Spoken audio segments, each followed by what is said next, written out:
Noches, profesor. Buenas noches, compañeros. Somos del grupo uno de, de la asignatura Problemas y Desafíos en el Perú actual. Bueno, en este ensayo se trata de sobre si fue o no beneficiosa la reforma agraria desde el punto de vista político, económico y social. ¿Ya? Para ellos, nuestros grupos lo conforman cinco integrantes, ¿ya? Que es Montes, Vidalón, Luisa, Ocaña Arriega Francisco Antonio, Ara Romero Freirich André, Sarabia Paucar Ángel Gonzalo y Paiva Purizaca José Nectalí. ¿Correcto? Vamos a hablar sobre la reforma agraria en el Perú, un análisis político, económico y social.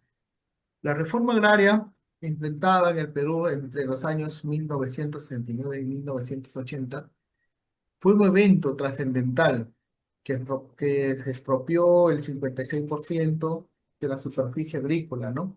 O sea, tierras que es vírgenes en esa época, ¿no? Del país, ¿no? Beneficiando a 370.000 trabajadores del campo. O sea, lo tomaron para hacer un crecimiento económico, ¿no? Es lo que se pensó en ese entonces. Considerada una de las más radicales de Sudamérica, generó controversia al perjudicar a terratenientes mientras buscaba justicia social.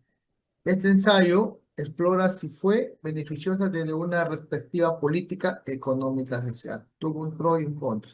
Siguiente, por favor. Objetivos políticos y consolidación del poder. Debilitar a la oligarquía, ¿correcto? Ese era uno de los objetivos. La reforma agraria buscaba debilitar el poder de la oligarquía terrateniente, o sea, los que eran supuestamente dueños en ese entonces, y restituir la tierra a los trabajadores de campo, o sea, cederle a los agricultores, campesinos para que produzcan la tierra. Ya, bajo el lema, la tierra es de quien la trabaja, ¿no? Como se dice, de quien la necesita, ¿no? El segundo objetivo es consolidar el gobierno militar. Políticamente fue un intento del gobierno militar Velasco, ojo que Velasco viene de un golpe de Estado, de considerar su poder y crear una base de apoyo popular buscando clientaje político en las masas campesinas. O sea, Velasco ayudó bastante en el campesinado. Acá en Piura, por ejemplo, fue ¿cómo se llama? La reserva de pohechos que hasta ahora existe, ¿no? Siguiente. Ya, el tema de desafíos e implementación política, ¿quién lo tiene, amigos? Montes. Montes. Compañ- a ver, voy a exponer. Por ejemplo, ¿no? Ahí vemos como perdieron lo que ellos sabían hacer. Los campesinos ya no usaban lo que aprendieron. Los abuelos ya dejaron de sembrar como antes lo hizo, que se olvidaban las técnicas buenas para cuidar la tierra. Por ejemplo, ¿no? Vemos que la tierra se llegó a arruinar. Algunos no sabían cómo cuidar bien sus tierras, no, por eso la tierra se malogró, ya no daba buena cosecha. Ahí también vemos cómo empezaron a tener la voz los campesinos. Algunas zonas de la gente del campo comenzó a organizar, a hablar y a pedir lo que necesitaban. Eso le dio más fuerza como comunidad. Por ejemplo, también ahí vemos, todos recibieron lo mismo. Por ejemplo, a unos le dieron buena tierra, apoyaron, pero a otros no. Por eso algunos pudieron mejorar y a otros no. Ahí vemos también, por ejemplo, otros campesinos se fueron a la ciudad a tener oportunidades nuevas. Por ejemplo, ahí como no, no trabajaban ni ayudaban mucho, dejaron sus tierras y se mudaron a la ciudad a buscar algo mejor. Ahí también otro ejemplo que voy a mencionar, no le engañaban cómo usar la tierra. Muchos no sabían cómo sembrar o cómo vender lo que cosechaban. Nadie lo enseñó. Eso le complicó a todos. El último lo que decía, por ejemplo, terminaron dependiendo de otros, ¿no? Por ejemplo, sin plata, no ayudaba, algunos tuvieron que vender su terreno o trabajaban para otros, perdieron lo que sabían hacer, por ejemplo, en sus chakras, ¿no? Y eso es todo, lo pasó con mi siguiente compañero. Montes. Ocaña.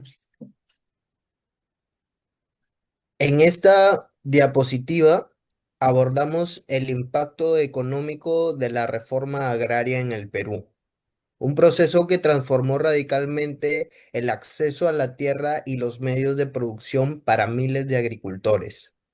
Primero, hablemos del aumento de la producción.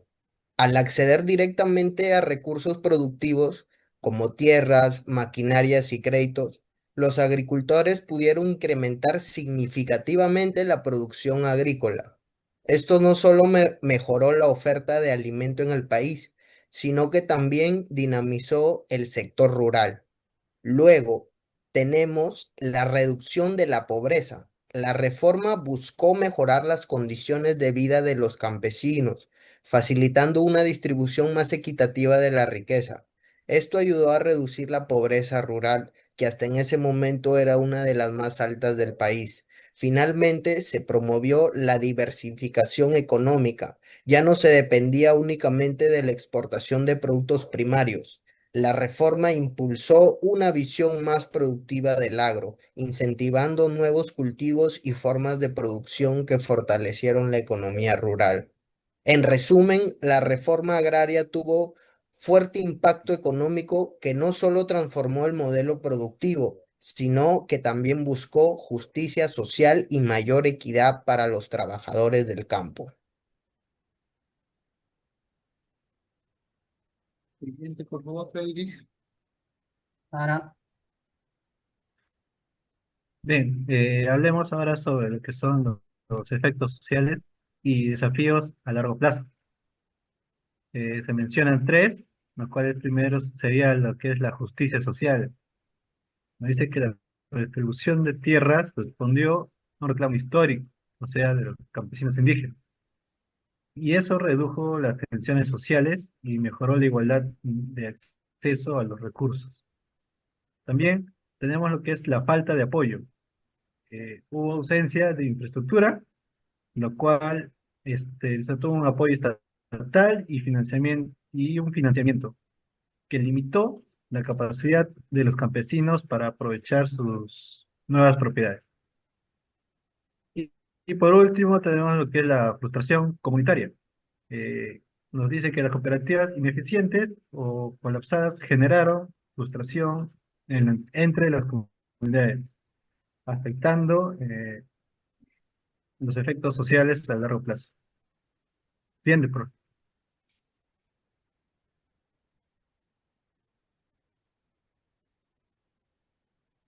Bien, aquí tenemos unas lecciones clave de la reforma agraria.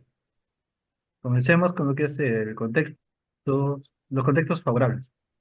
Eh, Hubo que aprovechar factores externos, ¿no? Como la Guerra Fría, la Revolución Cubana.